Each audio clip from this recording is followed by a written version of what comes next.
외식 창업 성공이라는 결과, 이거를 도출하기 위해서 제일 중요한 변수가 뭐가 있을까요? 사실 정답이 존재합니다. 그 어떤 변수도 요인을 넘어설 수 없습니다. 외식업은 객수랑 객단가 그리고 마진율, 이거 세 개로 끝나는 겁니다. 흔히 여기에 이 세 가지에만 집중하게 돼요. 사고를 우리가 놓치고 있는 큰 덩어리가 두 가지가 있는데, 하나는 고요, 다른 하나는 입니다. 네, 안녕하세요. 이도원이라고 합니다. 반갑습니다. 여러분, 우리가 살을 빼려면 뭐 해야 되는지 아시는 분 혹시 있을까요? 살 빼려면 뭐 해야 된다? 식단하고 운동.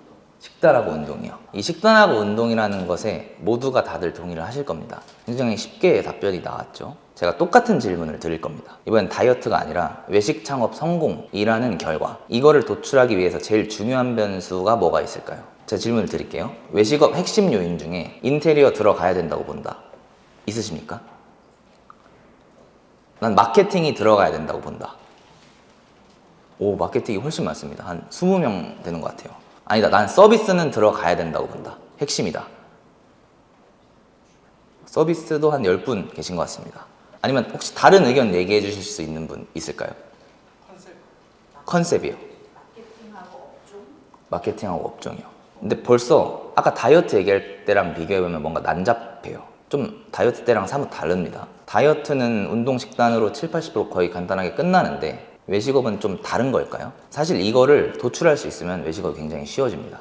되게 간단하게 끝낼 수 있어요. 이게 외식업이 어려운 이유고 돈이 안 되는 이유고 가게 망하는 이유가 모두 다 여기에 있는 겁니다. 사실 정답이 존재합니다.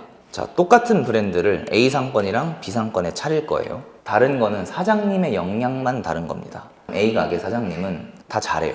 직원 관리도 잘하고 QSC도 잘하고 다 잘하는데 입지만 그냥 보통. 그리고 B 가게 사장님은 다 못해요. 다 그냥 평균 정도만 합니다. 근데 반면에 입지가 좋습니다. 프랜차이즈 본사가 바로 이 비교 실험에 대해서 엄청난 연구를 하는 집단이 프랜차이즈 본사예요. 왜냐면 이분들이야말로 누구보다 점주를 교육하는 것에 돈을 많이 쓰는 사람들이기 때문에 그런 거거든요. 그래서 과연 점주를 교육하고 거기에 돈을 지출하고 시간을 쓰는 것이 서비스를 개선하고 마케팅을 교육하고 직원 관리를 잘하고 청결을 유지하는 것이 매출에 반영이 되는가 안 되는가, 만약에 된다면 얼마의 비율까지 되는가, 이런 거를 누구보다 신경 쓰는 게 프랜차이즈 본사입니다. 그래서 결과는 되게 명쾌해요. 그 어떤 변수도 입지라는 요인을 넘어설 수 없습니다. 거의 모든 프랜차이즈 매출 상위 매장들은 그 원인을 분석을 해보면 다 하나의 원인으로 귀결돼요. 입지예요. 입지. 이게 그냥 팩트입니다. 저거 그냥 당연한 얘기 아니야? 라고 생각하시면 단언컨대 정말 큰 착각입니다. 저는 이걸 제대로 아는 사람을 아직도 한 명도 못 만나봤어요. 저는 첫 창업할 때 부동산을 진짜 50군데 넘게 갔거든요. 우리 외식 시장에서는 사실 잘못된 준비 기간이나 잘못된 창업을 저지르고 나서야 죽음이나마 입지가 얼마나 중요한지 깨닫는 게 대부분이라서 그게 문제인 겁니다. 첫 번째 단락을 총 정리하면은 다이어트 얘기를 왜 드렸을까요? 우리가 뭔가를 이루는데 제일 좋은 전략은 그걸 이루기 위한 핵심적인 변수 2~3가지를 아는 것입니다. 그리고 모든 에너지를 거기에 집중하는 것이죠. 다이어트는 운동 식단만 하면 되는 겁니다. 좋은 채소 먹겠다고 농사를 짓고 있으면 안 되겠죠. 그러니까 정확하게 동일한 구조로 외식업은 입지랑 아이템, 이 2가지가 핵심입니다. 이거는 아까 말씀드렸듯이 너무 많은 본사 데이터로 검증이 완벽하게 끝난 팩트예요. 입지랑 아이템은 대부분 창업 전 단계에서 결정되는 부분들이에요. 저는 이 바닥의 가장 큰 오류 중에 하나가 초보들의 창업 준비 기간에 있다고 보는데요. 제 주변에서 되게 엄청난 성과를 내시는 분들을 보면은 대부분 창업할 때 1년이나 2년 정도 준비를 합니다. 근데 정말 역설적인 게 뭐냐면, 제가 봤던 주변에 첫 창업하시는 분들은 거의 절대로 준비 기간이 4개월이 안 넘습니다. 대부분 마음 먹은 순간 2~3개월 내로 창업을 해요. 이게 잘하는 분들은 창업이 오래 걸릴 수밖에 없는 게, 이분들은 창업 전 단계의 입지랑 아이템에 어떤 노력들을 쏟아야 하는지 그걸 지식적으로 알고 있어요. 근데 오히려 초보분들은 뭘 준비해야 되는지를 몰라서 오래 준비할 수가 없는 겁니다. 그러면 이미 창업을 해버린 분들, 그런 분들이 대부분이실 텐데 이미 저질렀는데 어떻게 해야 되는지 그거를 말씀드려보겠습니다. 우리는 흔히 그런 얘기를 합니다. 사장이 없는 가게는 제대로 굴러갈 수 없다. 이 문장에 대해서 어떻게 생각하시나요? 이 여러 개 매장 하시는 분들은 가게 상태가 안 좋을까요? 가게를 5개, 10개 하시는 분들은 다 엉망진창일까요? 백종원 선생님의 직영점들은 어떨까요? 엉망일까요? 제가 생각하는 결론부터 말씀을 드려볼게요. 우리는 선택을 해야 되는 겁니다. 내 매장에서 노동을 할 것인지 아니면 매장에서 빠져나와 공부를 할 것인지 말이죠. 자, 노동을 선택하면 일단 직원들이 잘 출근했나부터 확인을 해야 되죠. 지각하면 되게 골치 아프죠. 식자재 발주 택배 온 거 다 뜯어야 되죠. 발주 꼬이면 또 이것도 골치가 아픕니다. 그렇게 오픈 준비 끝나면 본격적으로 노동을 시작해야 됩니다. 컴플레인 있으면 대처해야 되고, 매장에 일어나는 사소한 이슈들, 뭐 덕트라든지 냉매가 나갔다든지 누수라든지 이 모든 일들이 사장님이 하고 계셔야 되는 거죠. 그러면 우리가 공부를 선택했을 때 이 모든 일들은 점장이나 매니저가 위임받고 하게 됩니다. 여러분은 그러면 점장 딱 한 명만 관리를 하면은 이 앞서 모든 노동 업무들을 위임할 수 있게 되죠. 대신에 여러분은 진짜 원래 사장이 했어야 하는 일을 할 수 있게 됩니다. 예를 들면 오늘 여기에 오는 것 같은 일이죠. 여러분은 이제 어떤 선택을 하실지 고민을 해보셔야 되는 겁니다. 매장이라는 한계성 짙은 공간 안에서 노동을 통해서 여러분의 소중한 에너지를 낭비하실 건지, 아니면 매장 밖으로 나와서 효율적이고 올바른 곳에 에너지를 투자하고 훨씬 더 높은 부가가치를 만드실 건지. 자, 이제 우리 모두가 이건 대전제로 일단 깔고 얘기를 오늘 하는 겁니다. 사장의 역할은 가게에 묶여서 노동하는 것이 아니라 가게 밖으로 나와서 생산적 활동, 돈이 되는 일에 에너지를 투입하는 것, 이거는 깔고 가는 거예요. 그러니까 사장이 가게 밖에 나와서 해야 할 첫 번째 일은 롤모델 설정하기입니다. 이것이 가장 쉽고 가장 먼저 해야 되고 가장 빠른 길이에요. 여러분들 오늘 이 자리에 오신 것도 굉장히 잘하신 건데, 예를 들면 우리 강혁주 대표님이나 분명히 강의를 듣고 계신 분들 중에도 롤모델을 삼을 만한 사업적으로 훌륭한 분들이 많이 계실 겁니다. 이런 자리에서 꼭 뒤풀이 하자고 하시고, 지금 옆 사람이랑 인사도 나누시고 이런 걸 꼭 하셔야 됩니다. 이게 가장 좋은 방법인 이유는 이 시장에 돈 되는 정보가 사실은 이 현장에 다 있습니다. 그나마 제대로 된 정보를 얻으려면은 이런 현장에 나와서 직접 만나셔야 되는 거예요. 그리고 적극적으로 네트워킹 하셔야 됩니다. 이제 두 번째 주제인데요. 그러니까 사람들 만나서 그러면 구체적으로 뭘 해야 되는가를 말씀드려 보겠습니다. 돈이 벌리는 하나의 형태, 모델을 말하는 거거든요. 그러니까 간단한 예시를 하나 드리면, 제가 만든 브랜드 풍바오의 사진인데요. 100평이 넘어가는데 인테리어 총 투자금이 5,300에 끊겼어요. 그러니까 이걸 실제로 보신 분들은 굉장히 다들 놀라시는데, 이게 다 노하우가 있는 건데 제가 하나의 성공 방정식을 지금 소개해 드리는 겁니다. 번화가 일단 제일 좋은 자리 하나 먹습니다. 1층에 대형 평수 하나를 먹어요. 좌석이 한 80개 이상 나오게 세팅을 합니다. 그리고 대충 창업을 해요. 진짜 대충 창업을 합니다. 이런데 보통 80평이 넘는데 투자비를 진짜 3천, 4천 이 정도에서 끊습니다. 그러면 어떤 일이 벌어지냐면, 일단 이런 번화가 같은 데는 오픈빨이라는 게 있습니다. 아주 강하게 있습니다. 이런 데는.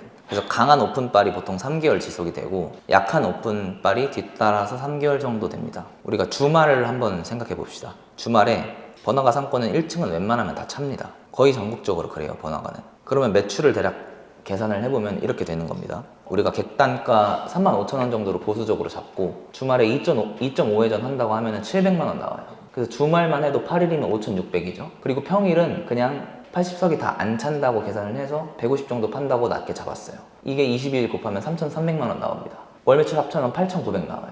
그리고 술집이기 때문에 마진율이 보통 25%도 넘는데 그냥 보수적으로 23% 잡으면은 순이익이 2천만 원 나옵니다. 그래서 5천 미만으로 투자해서 이렇게 차리면은 원금 매수가 3달이 안 걸립니다. 이 번화가 좋은 자리 대형 평수는 거의 오픈바를 비껴나가질 않아요. 그래서 이게 거의 무조건 되는 성공 방정식 중에 하나입니다. 오픈바리 끝나면 어떻게 될까요? 끝나면은 계속 잘 되거나 망하거나 둘 중 하나겠죠. 근데 망하면 또 5천만 원 미만으로 투자해서 바꾸면 됩니다. 이렇게 1년 주기로 계속 바꿔요.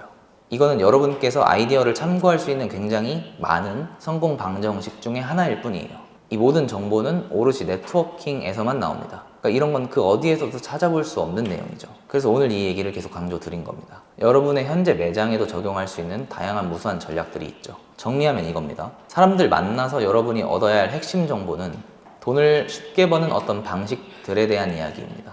이거는 여러분의 매장에 당장 적용할 수 있는 아이디어일 뿐만 아니라 두 번째, 세 번째 가게를 여는 데에 아주 중요한 정보로 작용하겠죠. 세 번째, 마지막으로 여러분들이 하셔야 되는 건 장바구니 담기입니다.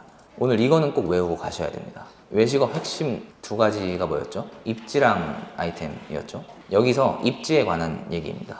여러분, 외식업이 어떤 구조로 돈을 벌죠? 외식업은 객수랑 객단가 그리고 마진율, 이거 세 개로 끝나는 겁니다. 객수 곱하기 객단가가 매출이죠. 여기에 마진율 곱하면 순이익이 나옵니다. 흔히 여기에 이 세 가지에만 집중하게 돼요, 사고를. 우리가 놓치고 있는 큰 덩어리가 두 가지가 있는데, 하나는 초기 창업비의 절약이고요, 다른 하나는 권리금 장사입니다. 이 두 가지까지가 고려가 돼야지 외식업으로 돈을 버는 본질을 제대로 이해한다 라고 할 수 있겠습니다.